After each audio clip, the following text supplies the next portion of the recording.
to the stage LJ Hazard, who is Senior UX Manager at Seasalt, Cornwall, and Jana Lindner, who is Senior E-commerce Trading Director, also at Seasalt. They're going to tell you their story about how they made lots of money simply by changing the size and position of their search box. So over to you. Hi, everyone. I'm LJ Hazard. As Rachel mentioned, I am Senior User Experience Manager at Seasalt Cornwall. In addition to my role at Seasalt, I'm also a UX University tutor at Falmouth University. So I've been with Seasalt for about 3 years, and I work very closely with all of the digital teams, including Jana's team, and we conduct lots of research and testing in order to create engaging and optimized experiences for our customers that also meet the needs of our business. Hello everyone, I'm Jana Lindner, Senior Digital Trade Manager and with Seasalt for over 5 years now, and in charge of the day-to-day trading of the website. One of my main focuses is to optimize conversion, and I work very closely with LJ on also delivering the best possible user experience. We have a really good stack of technology that helps us with the decision making and also made that experience that we're going to talk to you through today possible. So before we go into it, just a little bit about Seasalt Cornwall. So we are a modern lifestyle brand based in Cornwall. We pride ourselves in offering beautifully designed products that are inspired by our surroundings. Our collections focus on quality and longevity and are designed for everybody and crafted with care.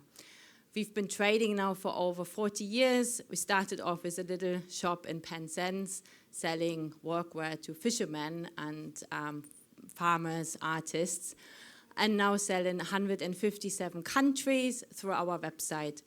We also have a strong high street presence with over 67 stores across the UK and Ireland, with more to come. And we also work with strategic marketplace partners such as M&S and Next. In the last few years, we heavily invested in our digital transformation, which included a re-platforming and also the onboarding of a lot of new technology. One of them was Klaviyo, which we use for our search and merchandising. And the other one, there were lots more. The other one was Insider, which we use for our marketing growth platform, and we use that also to do our experiments and multivariate testing.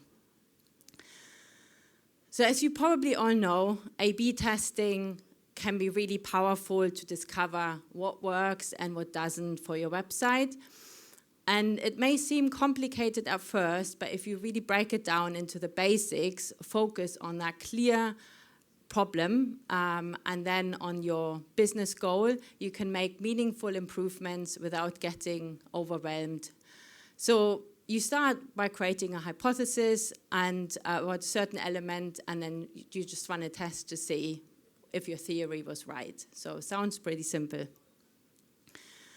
So then why did we end up testing search on our website and prioritize that over doing other tests? So you can see here, that's what our search looked like before the test. So it was really hard to spot and is not very visible, especially on mobile. When we looked at the performance data in Klaviyo, we also found that users who do engage with the search convert a lot higher. They have a higher session value, higher AOV, but overall, the usage was quite low. In fact, it was below industry benchmark, which is around 8% for our vertical. So we did see a big opportunity there to improve this. And so we came up with the hypothesis, which is if we make the search bar more prominent, it will encourage more usage. And then I approached LJ, and she helped me to bring this experiment to life.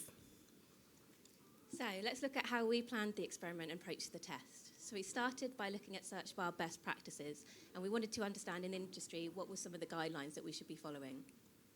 We also then looked at some inspiration from our competitors and comparators to see what everyone else was doing. And then from that, we designed lots of different ideas. And then we worked with our testing platform to implement the designs that we were creating. Then we would look at defining how we would measure success and what success looked like for the test. And then we would monitor and analyze those test results. And then if needed, we would run follow-up tests to determine a winner. And then eventually, that winning design would then be added to our website and released as a permanent feature on our website. So let's take a look at desktop. So there's quite a few challenges on desktop that we found. So the position of search. From research from other brands, we knew that the search placement wasn't optimal. It wasn't the place where people expect to find it. So could we position it in a search that's a little bit more easy to use and in their line of focus? There's also a lack of visibility. The search bar itself wasn't prominent enough to encourage more people to search. The input field is quite small, there's no submit button, and generally the design is not very noticeable. So could we do things like using colour to draw attention by creating contrast and emphasis? And there wasn't really much of a prompt. The language within the search bar wasn't descriptive enough to invite more browsers to use it. So could we change the wording to inspire the customers to search for something? So we came up with quite a few different ideas, and there were a lot of ideas that we came up with, and here are some of the variants that we designed. So the first one, variant A, we just increased the size of the search bar and updated the wording. Variant B, again, we kept the width of the search bar wider, but this time we changed the styling of the search field to use a dark background. Variant C, again, similar, the width is larger, but this time we had a little search button. Variant D is slightly different, so we moved the search bar underneath the navigation menu, extended the width of it, and then had a search button. And then finally, variant E. So this time we moved the logo, we had a darker grey background, a button, and then placed it in the centre above the navigation menu. And as you can see, there's quite a few different things that we're testing and we wanted to explore, and all of those there as well, we were testing a more descriptive prompt in the search bar. So how do we choose which one to test? Well, we wanted to test all of them. We were able to test multivariants in our Insider platform, and we wanted to do that to understand which of the different variants work better, if at all. We knew that actually there's not one right answer. What works best for another brand might not work best for us, so we really wanted to learn from the different variants and see how they performed. The changes were quite subtle in some of them is just a simple colour changes, so that's why we decided that we wanted to do lots of small tests. We put each of the different variants as an equal traffic split, including the controls, so that's the original search bar, and set it for all site visitors. We then looked at how we would define success for the campaign. So the goals we chose were the number of clicks on search, the number of sessions with search, the product page views, and purchases and revenue. And we would monitor the results of this campaign to understand how the variants were performing. We had a bit of a theory about which one we thought might do best or the one that we liked. And we'll come back to this one.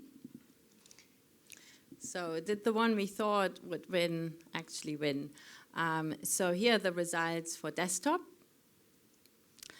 After 20 days, there was a winner across all metrics that we were tracking for this campaign. And here you can see the differences in clicks between the variants for our testing period, which was April-May last year.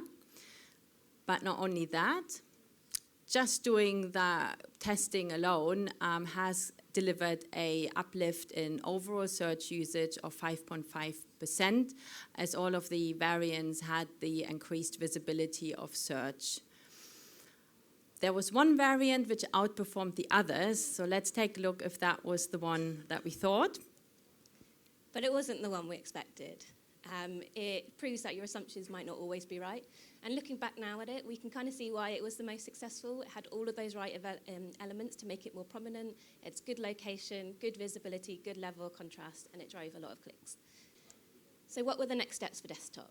So we added the winning design to the development backlog to get that feature released permanently on site. But during that time, whilst the development team was working on the website code, we built out a new campaign in Insider with that winning variant at 99%, which ran until we released the new search campaign, the search feature in September last year. So since the release of the winning design, our sessions with search have increased 9% year on year, and we gained a 16% increase in revenue from those sessions. So really positive result. So let's now take a look at mobile, which is a little bit more nuanced. And let's recap on our hypothesis. So if we expose the search bar, it will encourage more usage. But we knew on mobile that we needed to get the UX right. So let's look at some of the challenges on mobile. Again, there's a lack of visibility. That search icon is just hidden amongst the other icons in the header bar. And we wanted customers to be able to quickly, easily find and use search. And it's just an icon only. There's no search field there to prompt users to search. Just showing the icon is not very visible and not very noticeable. So we wanted to test showing the search field. But on mobile, there's limited space. There's a lack of space in the header. And screens on mobile are obviously a lot smaller than desktop. So if we showed a search bar, that's going to take up a lot of space. So how do we design it to fit? And then the other part, we needed to consider the usability. So we didn't want to annoy users with a search bar that is too prominent and disruptive to their browsing experience. We had to consider a design that was right for that device and understand the behaviors and goals of what people were trying to do on mobile. So just like desktop, we had lots of different ideas, and some of those ideas are, again, subtle on mobile, but similar in line with what we were doing on desktop. So variant A, simply just changing the placement of the search icon. Variant B, we had a search bar with a white search field. Variant C, we changed the background of the search field to be grey. Variant D, we added that search button and that search field underneath the header. Variant E, we had a white search field, but this time with a grey background. And variant F, which is very similar to variant E, we kept the search icon in the header, but we had the, which was acting as an open and close, so it could close the search field, and that as a white search field on a grey background. In each of those variants where we had the search bar exposed, obviously that does take up a lot of screen space, so when the user landed on the page, the search bar was exposed, but as soon as they started scrolling down, that search bar would disappear, and when they would scroll back up again, it would reappear, therefore not trying to minimize that disruption to the user experience. So let's take a look at the mobile results. So the campaign did take a bit longer to reach that statistical relevance, but after 27 days, we saw that each of the variations where the search bar was pinned open, so more visible, showed an uplift in search sessions. But there wasn't a clear winner between those variants. So again, as you can see on the graph there, there was quite a few fluctuations between the variants, and that's looking at clicks on search. But during the test, we did again see a really nice uplift in search usage, and that was a lot higher than it was on desktop. So 27% uplift in usage in search, which is really positive. But as I mentioned, there wasn't a clear winner. So what did we do next? So we wanted to actually see which of the variations was working better for us. So we continued that same campaign, but turned off the control group. And after a while, we did see that there were two variants that were more successful, looking at like all the different metrics that we were tracking. So what we've done there then, so you see here, those are the two variants that were our top two. So we created then a follow-up campaign with those two variants on a 50-50 split and kept that running to understand which of the one we were going to use to make that a permanent feature on the website. As I mentioned, that campaign was running for a while. And since it's been running, we've seen a really strong uplift in sessions per search, 42% year on year, and that delivered a 47% increase in revenue from those sessions. So let's look at the next steps for mobile then. So both of those variants that we were testing in that follow-up campaign were equally successful. So we decided to choose the one that we felt had the better user experience and that was best for the brand. We then briefed it into the development backlog, and we're currently working with our developers to implement that on the site. So it hopefully should be live very, very soon. Also in that period where we've been briefing it into the development backlog, we were also in code freeze, so we were unable to put it live sooner. So hence we've kept the test running for a little bit longer. And then we didn't test during peak. So this was just to ensure that the experience for our customers was optimized. With A/B testing, there's a lot of jumping and flickering sometimes when the test loads in. So what we wanted to do was minimize that experience during that period. So we also turned off a few other A/B tests as well. So we had a clear goal in mind, to get customers using search on the website more. And we did that. So just to recap, on desktop, we have since seen a 9% increase in search usage, delivering a 16.5% increase in revenue. And for mobile, we managed to increase our search usage by 42%, and that delivered an increase in revenue of 47% from those sessions using search. So let's look at our key takeaways from what we learned from running the test. So identify a clear problem. Having a clear plan of what we were testing and why helped to align the team and gave us a really clear goal to focus on. We also knew that we needed to consider the device that you're testing on. Experiences differ against desktop, mobile, so you need to consider the needs of your users on what devices they're on and what their behaviours are. So what works for one device might not work for another. And to test multiple ideas. What you think might work best for the brand doesn't always convert best, and there isn't always one right way to do something. And to start small. You don't need to do everything at once. Decide if you want to run smaller, iterative tests instead of a larger redesign. And have an open mind. Information is knowledge. Although this test was quite successful, tests do fail, variants do fail, but having that information to make that informed decision rather than just going with an idea is going to be the way forward. And just to summarise, don't be afraid to test and learn. As Jana mentioned at the start, A/B testing can be a really powerful tool to discover what works and what doesn't work for your website. And although it may seem complicated at first, by breaking it down into the basics, focusing on a really clear problem and a key business goal, you can make meaningful improvements without getting overwhelmed.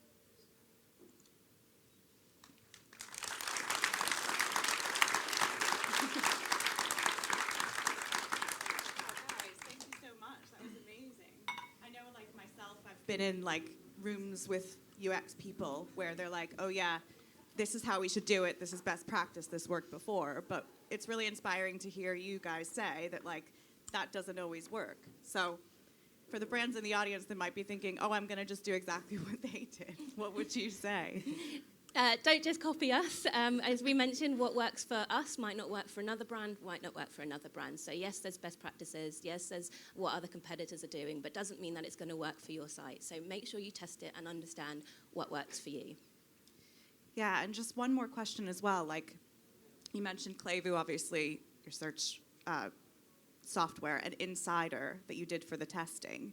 Do you think that retailers need like that tech stack? Can testing happen in other ways? And like, is it expensive, I guess is what I'm talking about. Is it worth it, and is it expensive? You can start smaller. So there's like free technologies out there as well that you can use. And yeah, as we said at the beginning, is the key to have like an open mind. Don't be afraid. Just run with it. Even if you fail, then there's always new iterations you can try. So that's what we like advise people. And over the years, I mean, we established a test and learn mentality at Seasalt, and the more you sort of get out of those testing and then the business, you get more and more the business on board to kind of invest in like better tools. So it's getting started, showing some results, and then you get the buy-in from the business to kind of keep investing. Cool. So we'll take 2 questions from the audience. We have this catch box, so watch all your drinks. I'm going to throw it to you, okay? This is supposed to be fun, and we didn't do it. So do you want to do it? Come. Lady in the middle right there. All right. Let's see. Oh, my God. Yeah, just talk into it. Hi, guys. Oh, wow. Firstly, I'm Cornish, right? So my mum, she's just texted me and said that you've changed her life. So it's amazing to see you guys here. And yeah, really, thank you for that. My question is around behavioural data. So were you able to derive, or a hypothesis around why they preferred that functionality or that UX? So we also have another tool. We've got Content Square, which gives us some digital analytics. one thing with my role as well, like I'm trying to do it sort of as I joined Seasalt as the very first UX person in the team, so I'm trying to implement more kind of usability testing to really understand more of that behaviour stuff. But this one was a test that we kind of went for a bit more best practice, what other industries were doing, because it was kind of clear that there were things that we knew we needed to improve. We also do a lot of internal QA testing. Loads of people are testing the test, checking that functionality to make sure that we're picking up on some of those behaviours, and just trying to understand our customers and trying to understand what they're doing on site and why, what pages they're visiting, how they're using those pages, what elements they're interacting with, and just taking all of those factors into consideration when we're designing. So it's not just a design that we like the most, it's the one that actually we think is going to work with all the different devices and things like that. Cool, thank you. Okay, you keep that for a second. Another question, you can throw it to them. All right, this is going to be tricky. Down here? Amazing. Thanks. Okay, yeah. Can I ask why you did desktop first? Because I would have imagined that most of your traffic was coming from mobile devices.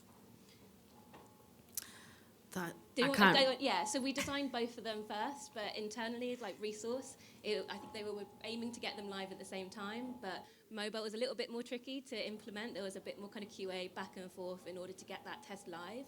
So it wasn't that we chose to do desktop first. We worked on both of the designs together, and the goal was to launch at the same time. It's that one desktop was a little bit easier to get right with less changes to put live. And then what we did was then worked on that mobile test, and then once we were happy with that mobile test, put that live and see the results there. So it was just more of a resource, and depending how many issues there were when we kind of implemented the design. Amazing. Well, thank you so much for sharing your story and experience with us.